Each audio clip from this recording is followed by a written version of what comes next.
past presidents of the Ghana Academy of Arts and Sciences, vice presidents, fellows of the Academy, Your Excellencies, distinguished guests, students, ladies and gentlemen, on behalf of the President and Fellows of the Ghana Academy of Arts and Sciences, I warmly welcome you to this evening's program. The Ephraim Amu Memorial Lecture was instituted in 1999 by the Ghana Academy of Arts and Sciences through the initiative of the late Emeritus Professor J.H. Kwame Nketia. The maiden lecture was delivered that same year by Professor Nketia on the topic Synoptic Portrait of Amu. Subsequently, the Amu Memorial Lecture series has been delivered by eminent scholars, most being fellows of the Ghana Academy of Arts and Sciences. For this evening's event, I would like to introduce the chairman. The chairman for this evening's event is Professor Henrietta Joy Abna Nyako Mensah Bonsu. She is a professor of law and an immediate past director of the Legon Center for International Affairs and Diplomacy. She was a former deputy special representative on the rule of law of the United Nations Secretary General for Liberia. Professor Mensah Bonsu is the president of the Ghana Academy of Arts and Sciences. Shall we please welcome her?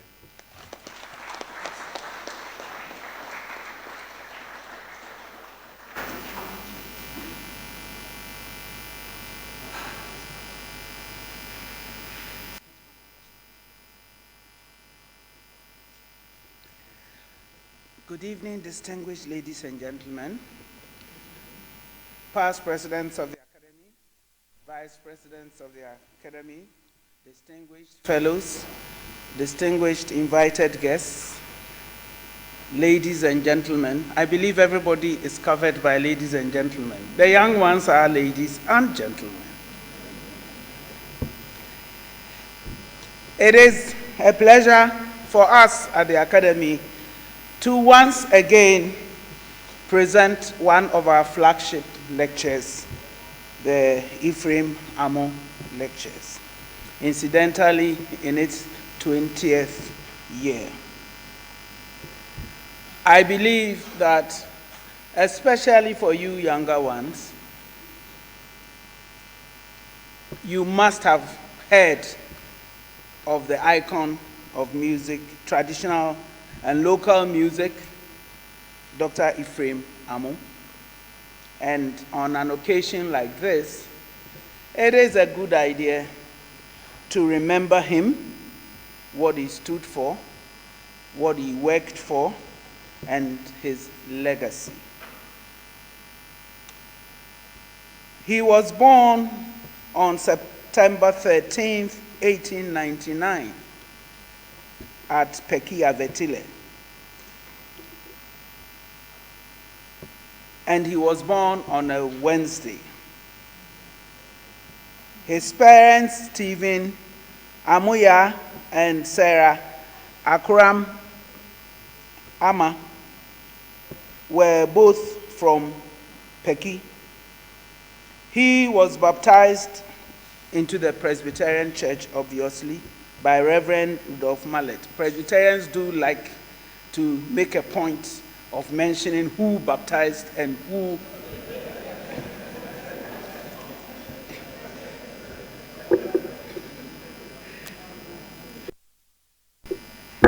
Amu entered school in May 1906, and at about age 12 entered the Peki Blengo EP Borden Middle School, where he showed interest in music. and his love for music and agriculture began to blossom from then. He passed the Standard 7 school leaving certificate, passed the Ametepee Teachers Seminary examination, and in 1916, note this, 1916, he and 2 other colleagues had to walk 150 miles from Peki to Ametepee with their boxes on their heads. Note, those of you who won't walk 15 meters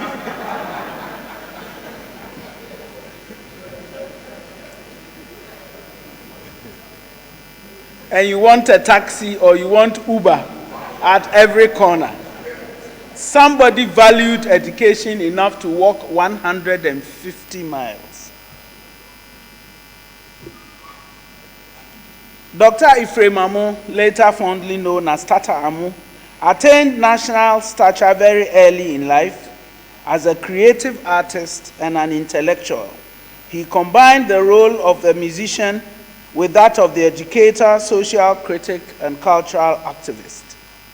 He was concerned not only with the theory and practice of music and related arts, but also with larger issues of tradition and innovation, change and progress, the role of patriotism in nation building, and the moral code of civil society.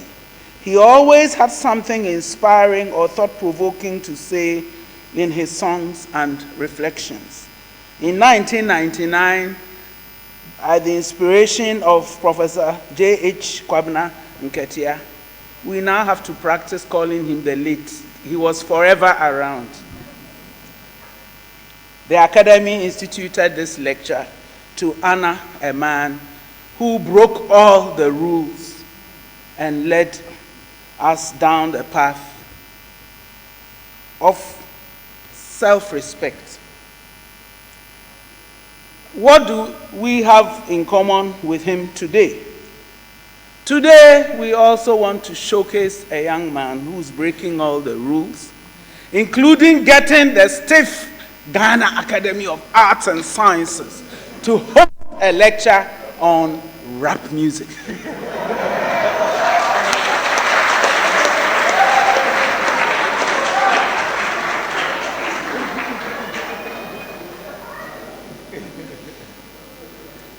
I first fell in love with rap music in the days of Reggie Rockstone.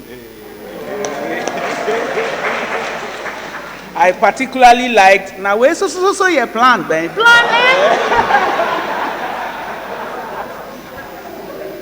For me, of our time, rap music has traveled all kinds of routes, and now here we are, giving it the imprimatur of the Ghana Academy of Arts and Sciences. That rap music is now mainstream. It is contemporary mainstream music, even if some of the practitioners don't recognize it as such. And so today we have a very young man who also shares some of the philosophies that made Amu famous. He gave us and our cultural things some respectability. I think everybody knows how preaching in traditional attire got him sacked from his preaching duties. And many years later, we even have distinguished Nananom who are pushing the boundaries and even attending lectures in traditional cloth.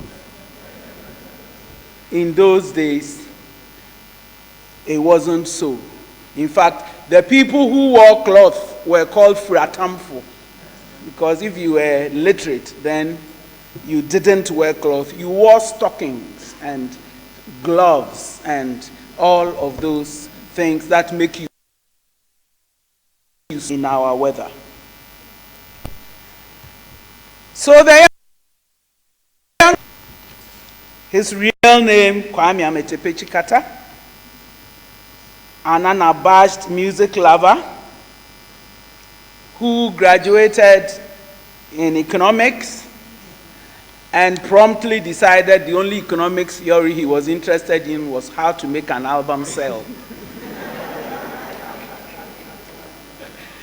He has 3 full-length albums to his name, and he has just completed a project. The Gamble is what I'm told it is called, set to be released later this year. He also has a number of singles. He's a co-founder of Giant Steps, a conference of creative entrepreneurs and entrepreneurial creatives that has been a valuable part of many success stories among a community of like-minded pioneers in the Twin Cities, I suspect, of St. Paul's and Minnesota, not Sekondi Takrady.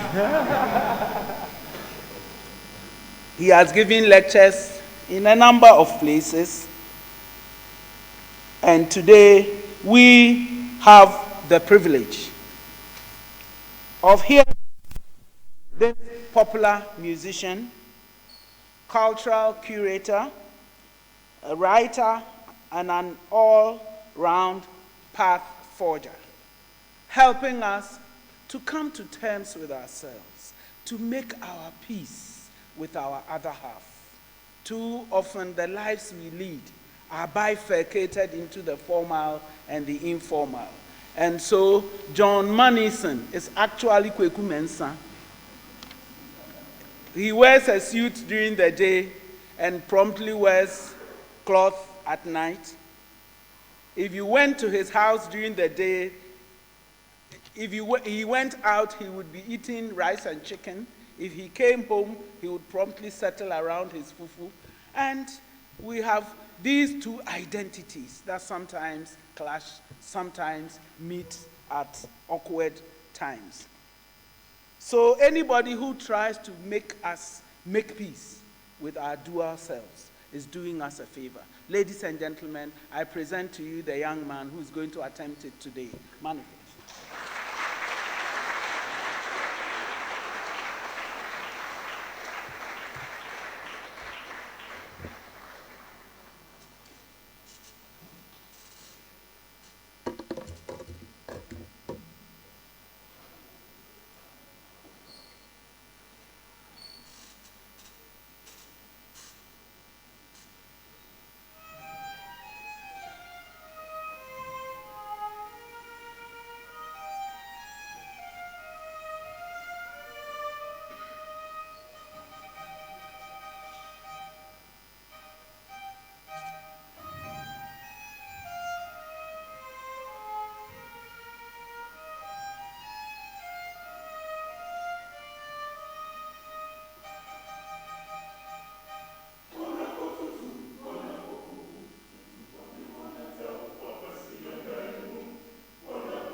Good evening.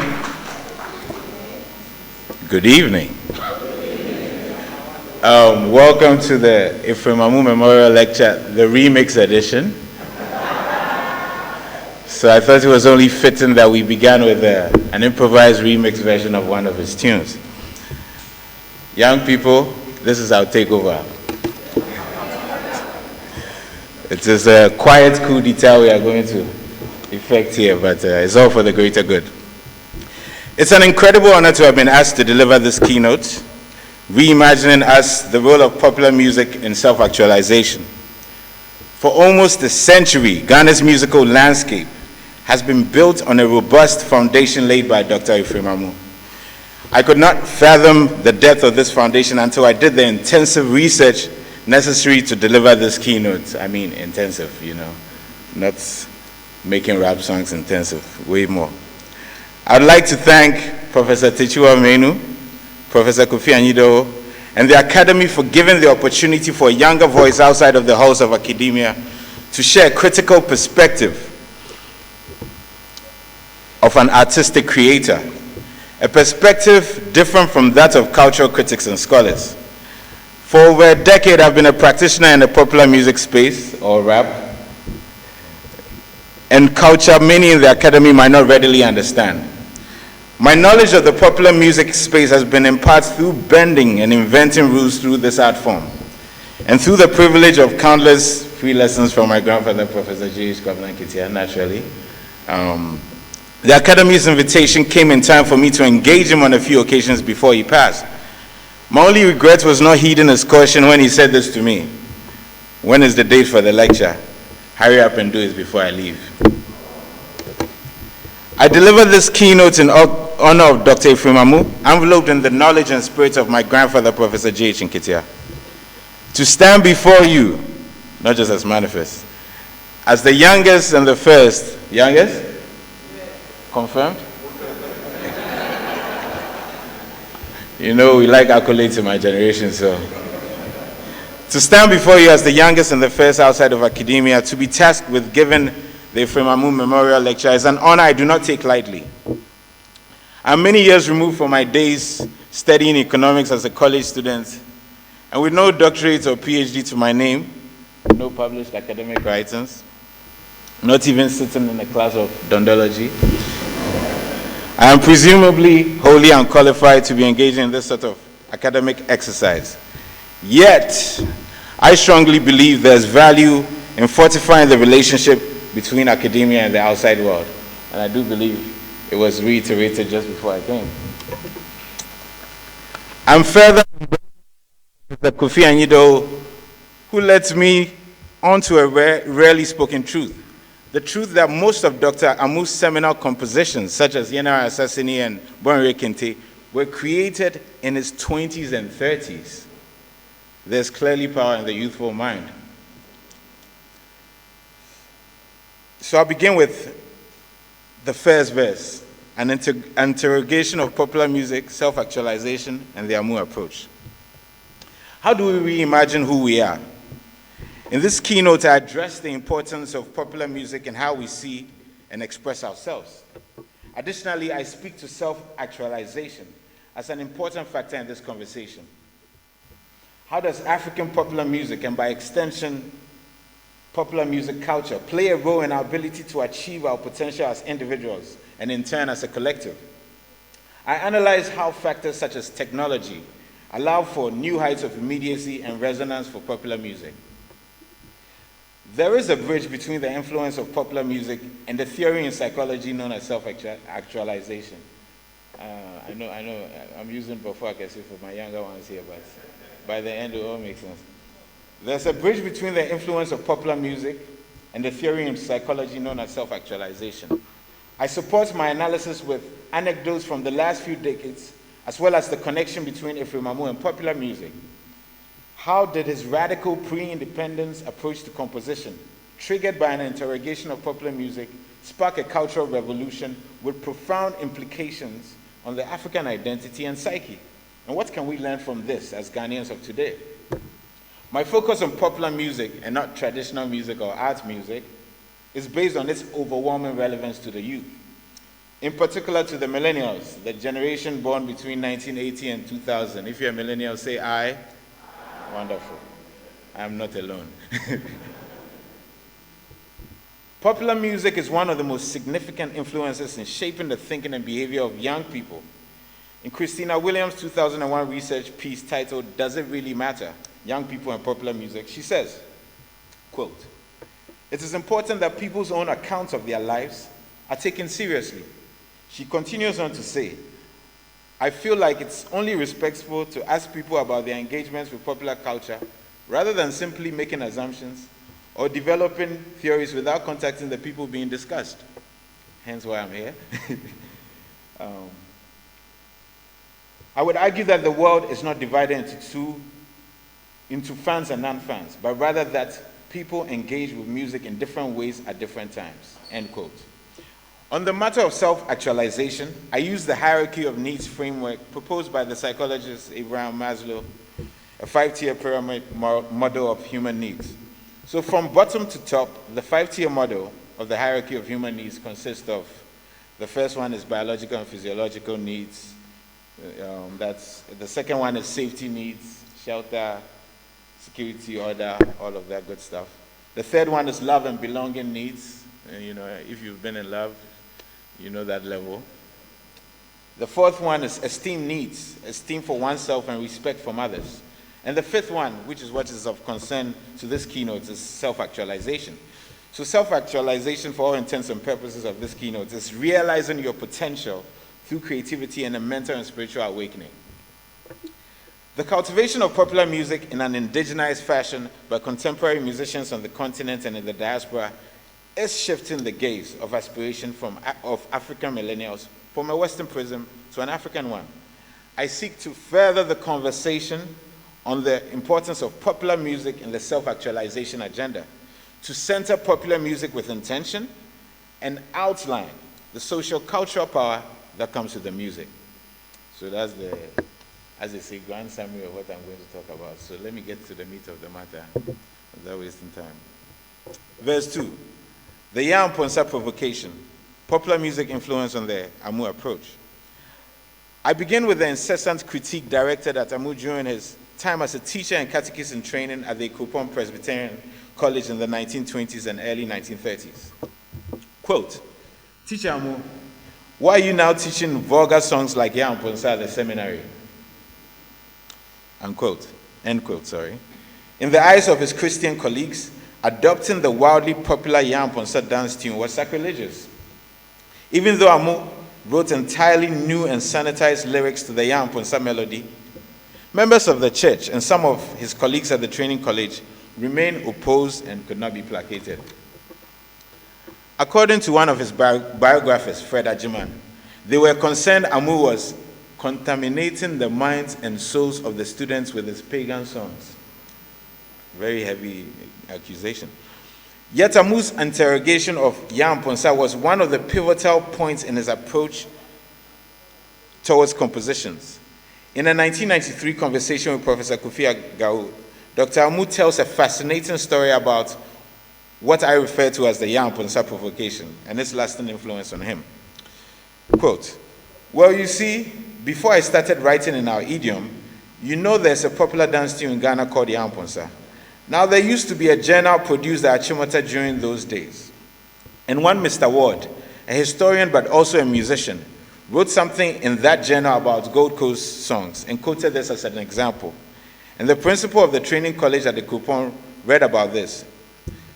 Dr. Amu goes on to describe the curiosity of Reverend Ferguson, the principal. He says, "What is this tune, Yam Ponsa? I want to hear the students sing it. So I asked the students to sing it. Of course it is a dance tune, we had all heard it, and we all knew it, and they sang it." He concludes by elaborating on the personal influence of Yam Ponsa on him. Quote, "When I went home that day, I said, but I ought to produce this in actual writing. I must write down the notation. Later, when I learned drumming, I found that this technique of combining triple effect with double effect was there too. And that made me come upon what I now describe as a basic African rhythm. So that's how I got rhythm." End quote. It was a radical act for Dr. Amu to accept and adopt Yamponsa. Furthermore, it was a fascinating feat reconciling Yamponsa's adoption with his staunch Christian beliefs and the Eurocentric academic conception of music which prevailed at the time. This was the 1920s, after all, when African music elements were inherently considered pagan and basic or inferior. Popular music then and now share a common bond. It is not the preserve of those formerly trained in music or composition, unlike art music or classical music.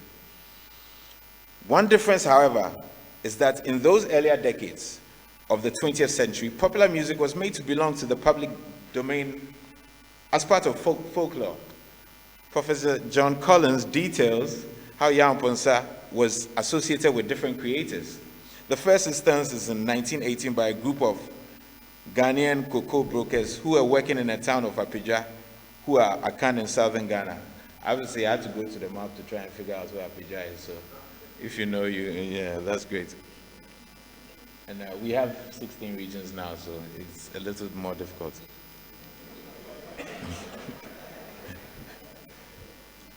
The second instance was in 1924, as it was held in Kibi. And the third instance, Professor Collins recounts, is in 1928 in the form of a recording by Kwame Asari, also known as Jacob Sam. So Yamponsa was of the Gold Coast, readily understood, linguistically relatable, with a primal allure, as is often the case with popular music motifs. Dr. Amu continued on to research traditional music and drumming in depth and incorporate that and his understanding of the motif used in Yamponsa to create an African idiom to guide his compositions. Self-acceptance and authenticity are both important requirements for self-actualization. Popular music voices the stories of who we are and what we go through. Popular music, it validates us and allows us to be our authentic selves. I, for one, could never have found validation in being a rapper, were it not for my iconic predecessors such as Reggie Rockstone, Obrafour, and Comfort Kwade, who were able to make music with style and content centered on the Ghanaian experience. No amount of time I spent listening to Nas, Jay-Z, or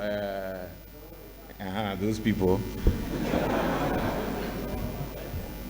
could have brought me that validation to be my authentic self, because the stories they told, no matter how relatable in a human sense, were not Ghanaian stories. I could not always easily see myself in them.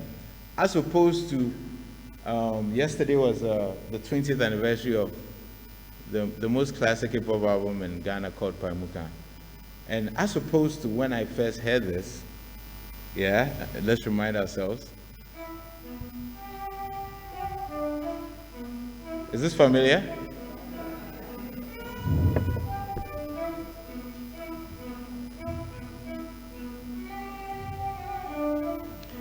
And when I heard something like this, there was something about it that felt Ghanaian, and Obrafour rapped incredibly with proverbs and etc. And 20 years later, I'm going to do my live remix right now. Can I do that?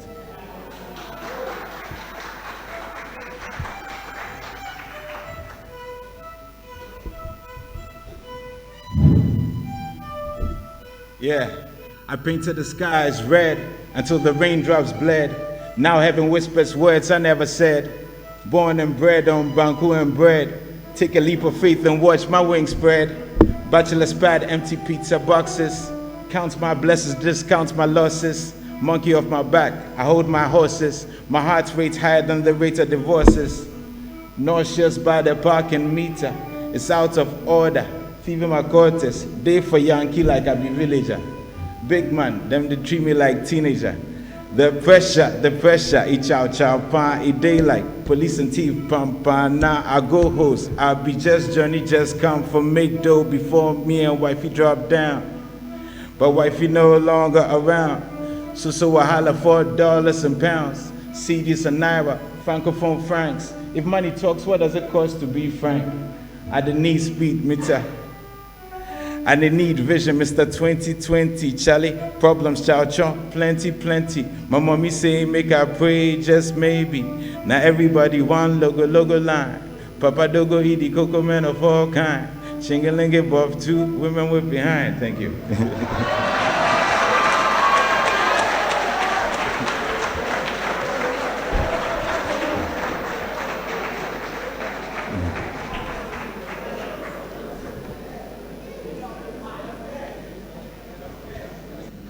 This is what we call a cheat code. Verse 3. So modern day popular music dominance. In the last few decades, there has been a proliferation of popular music in Ghana, and is arguably having its most dominant cultural moments in a century. Technology has become an equalizer and significantly lowered the barriers of entry for creators. With a laptop and an inexpensive microphone, in a tiny bedroom, a body of work can be created by any individual with internet data, a modicum of talents, and the patience for YouTube tutorials. Equally as important is technology's revolution in the dissemination and the consumption of popular music.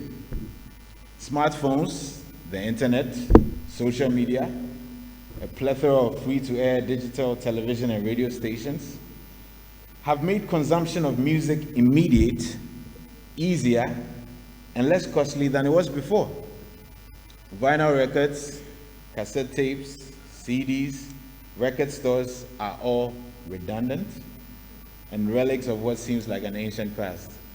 I'm sorry if I'm crushing your dreams if you own a lot of these. The change in the modes of dissemination from physical to digital have also given rise to the consumption and promotion of current popular music from Ghana and Africa by diaspora youth. By diaspora youth, i.e.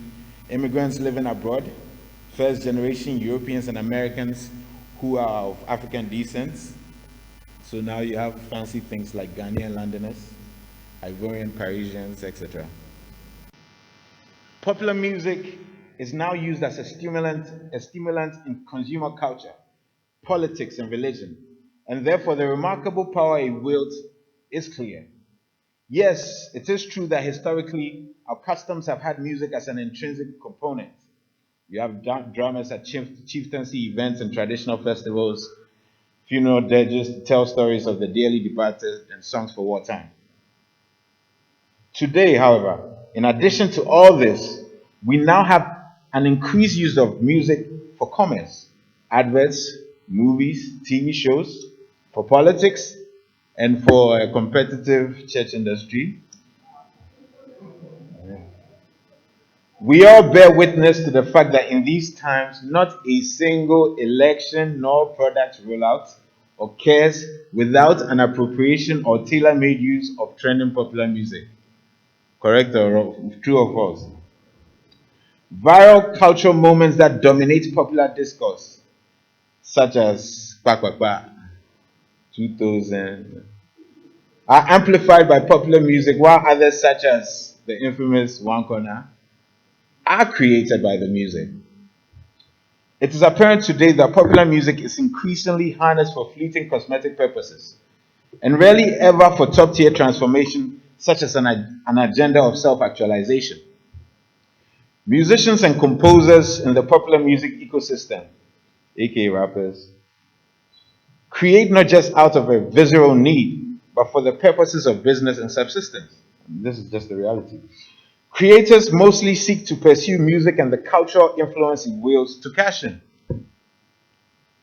I believe the lack of infrastructure to fairly financially reward Ghanaian musicians for output, popularity, and cultural relevance has made the situation more acute.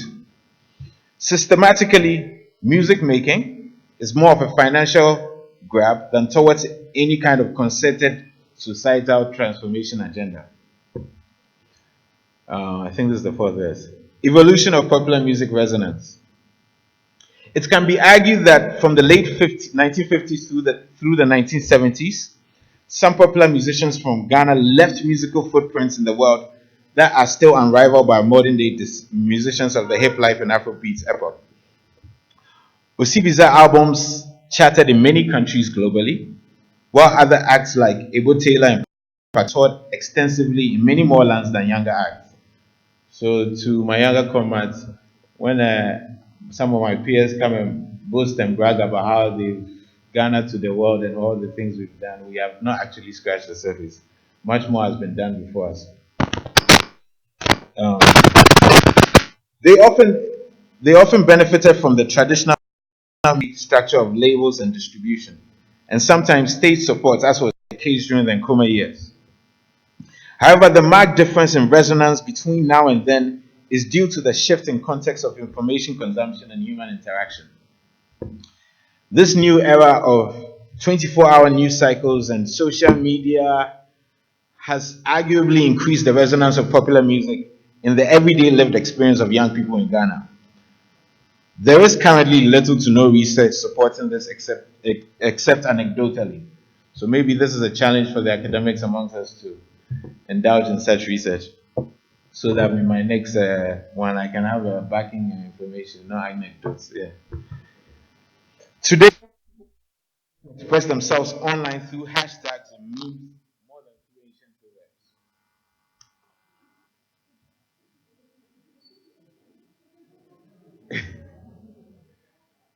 Yeah, the truth is a punchline. True. Yeah. An illustration of this new shift is how the internet is rife with sloganeering culled from content from popular music. Check these ones out. Vibe song. Living my best life. Boys are rare. YOLO. You only live once. Forget you be a. Yint you be a. Chop my money, I don't care. Boys Kasa. Forget you be a you play. Omada.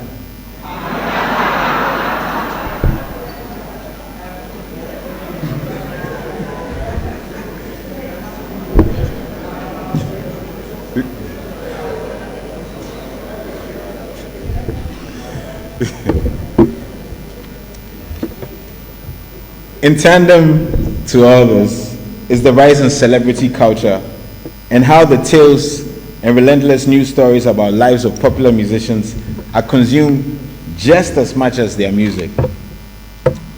A Shatawale Stoneboy dispute on an award show will trump all other issues of national importance and be front page of the Daily Graphic and many other serious news outlets.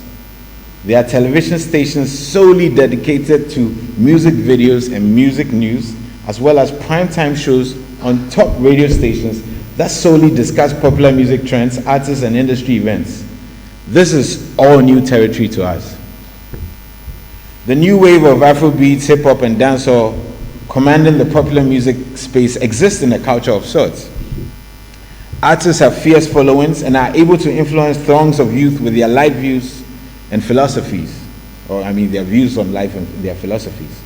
The era of the artist existing in an aura of mystique is gone.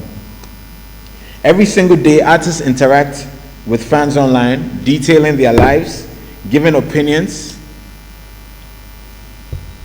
and directly reaching a staggering number of people individually and collectively. The influence is significant even when it's cosmetic.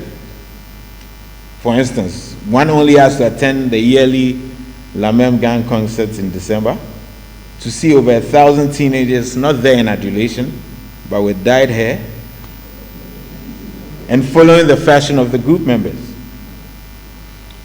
Sometimes the influence can also be culture shifting.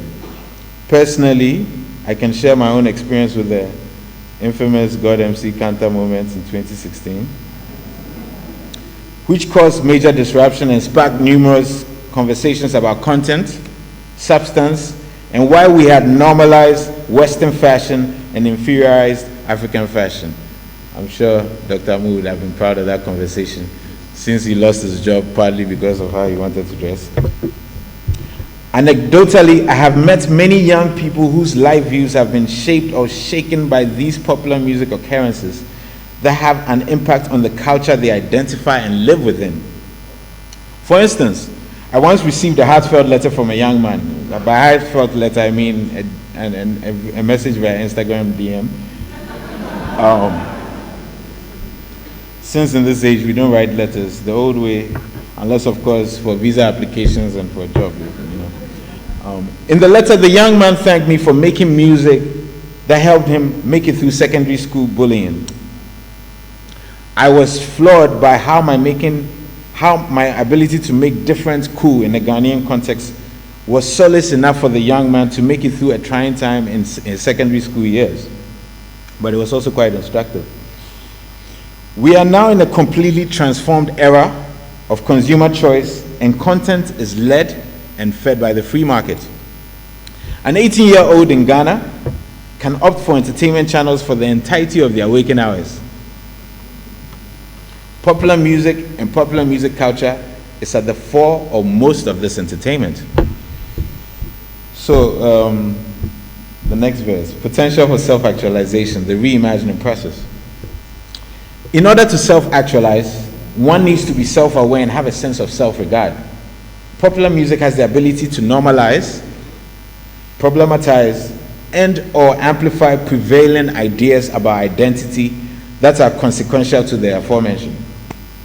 An example of this, in a society burdened with the vestiges of colonial impositions on identity, you will notice that in Ghanaian popular music for many decades, we've normalized a colorism trope, mibroni, an affectionate term for my darling, that elevates a fairer or maybe a foreign skin color. Even the Bibini Brony iteration of the trope to address a dark-skinned lover contains the same loaded colorist insinuation that arguably contributes to the skin bleaching economy. If the music I love and sing along to tells me it's okay, why would I think any different? In the role of being able to problematize, the 2007 Hip Life example of Miss Bell's 16 Years song is a good case study. You know that song? Okay, wonderful. 16 Years explicitly rejects the prevalent occurrence of older men being sexually involved with underage girls, as well as giving linguistic urgency to young girls to rebuff and report the advances of such sexual predators.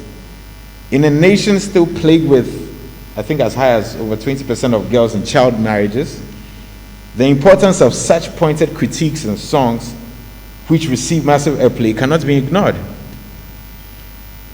Interesting enough, it still remains Miss Bell's most popular song, right? So those who say substance doesn't sell, I mean, that's a lie in there. The progressive effects on self-regard of our popular music is not always as a result of content, but sometimes because of the form.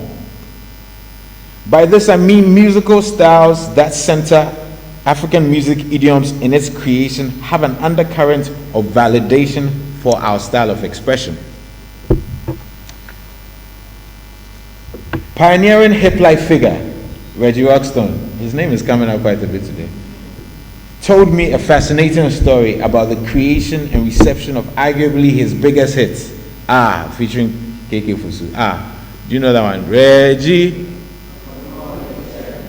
Wow, okay.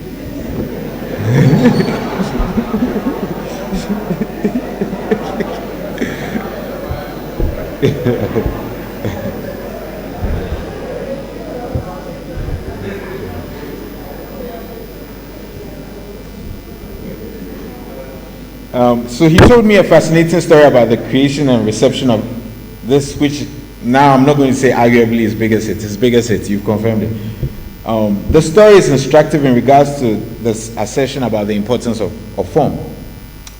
So this is the story Reggie tells me. So Reggie's younger comrade, Mensa, a 19-year-old musical prodigy, created the beat for R, centered on the familiar high-life guitar melody and drum pattern.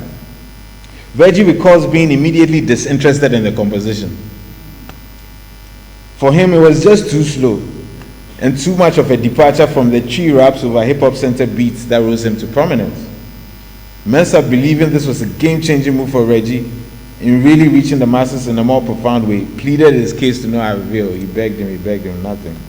All bets were off. Reggie left the studio.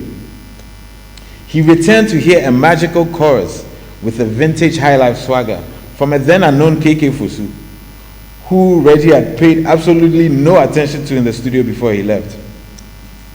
A mundane story of infidelity and heartbreak was felt across the nation, even winning him a Continental Choral Award as well. It was the canvas and the form used that resonated. Reggie's has an interesting historical parallel with the impetus for some of Dr. Amu's earliest compositions, such as Onipa Daonso, Man, Be on Your Guard, or if it was today, it would be in Pidgin, Man, You for Day Guard. Dr. Amu once recounted to the BBC, quote, "As a preacher, whenever conducting services, I found that when the hymn was announced and we were singing, you could see that only the literate were singing. The illiterate were not singing, not because they hadn't heard any voice. They heard the voice, but the singing was strange to them. So I felt that they were being denied something. I felt that our hymns should be written in our way of singing. I felt that our hymns should be written in our ways of singing." So I think we should hear how he put that into application.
Dr. Amu reimagined singing in church, using an African idiom in a European institution. Similarly, the new wave of Afrobeats, hip-hop, and dancehall commanding the popular music space is in constant flux of reimagining. The music by itself wields enormous influence, but this influence in itself is not complete nor fully effective without ties to socio-economic and cultural movements at the grassroots.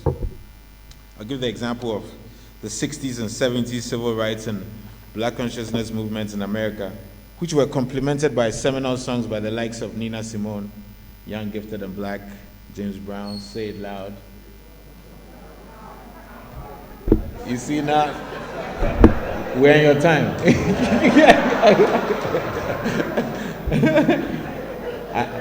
I saw Auntie Ametepee say it before everybody else. Curtis Mayfield, We the People Who Are Darker Than Blue, etc. So, on to shifting the gaze of aspiration.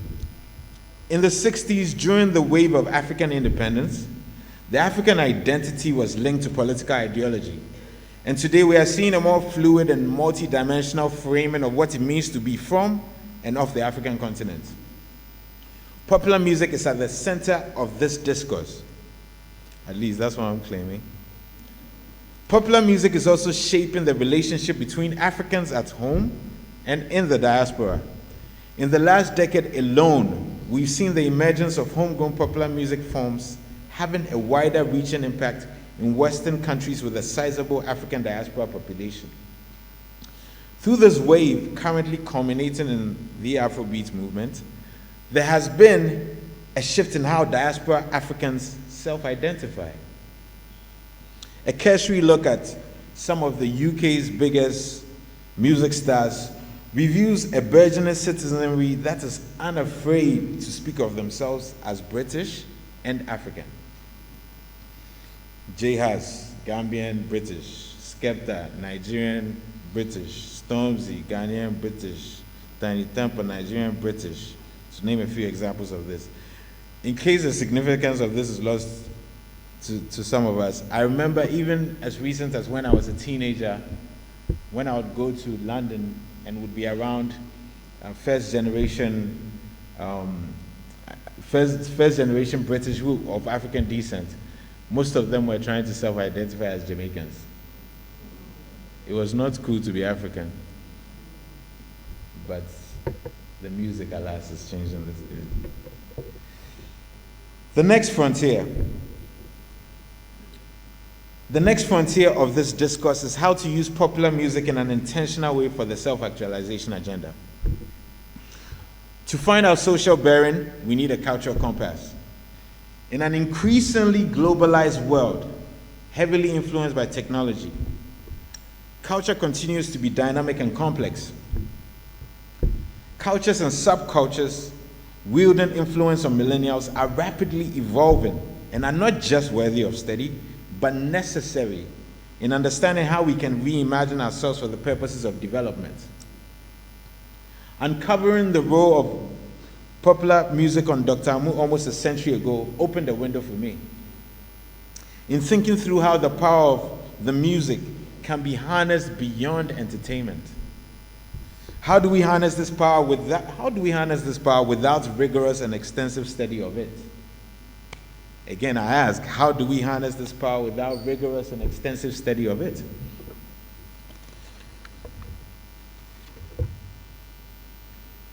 When I was invited by Professor Akusia Dakwa, I believe she's here, in 2014 to speak with her sociology class at the University of Ghana, the impetus for her was to make the idea of globalization more immediate and relevant to her students. She wanted to engage her students on their interests. That interest was popular music.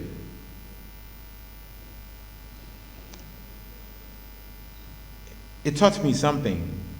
I think there's that saying about everybody is a genius, but if you judge a fish by its ability to climb a tree, it will spend its whole life believing it's stupid, right? So I think it really did teach me about the importance of going to where you can reach people or connect to people the most. I'll conclude with a lesson learned from delving into the life and work of Dr. Ephraim Amu. Dr. Amu was a great teacher, and in researching his life's work, the thought hit me: every great teacher is a committed student. He was not dismissive of popular music, but rather studied it and applied lessons from it to his compositions that have for so long impacted many of us in subtle ways. It is time for us to commit to a serious study of popular music. Reducing it to a passing fad for the youth is risking losing it as a tool to shape behavior in an intentional way. A cultural revolution in how we see ourselves is possible, and popular music is a major key. Thank you for your indulgence.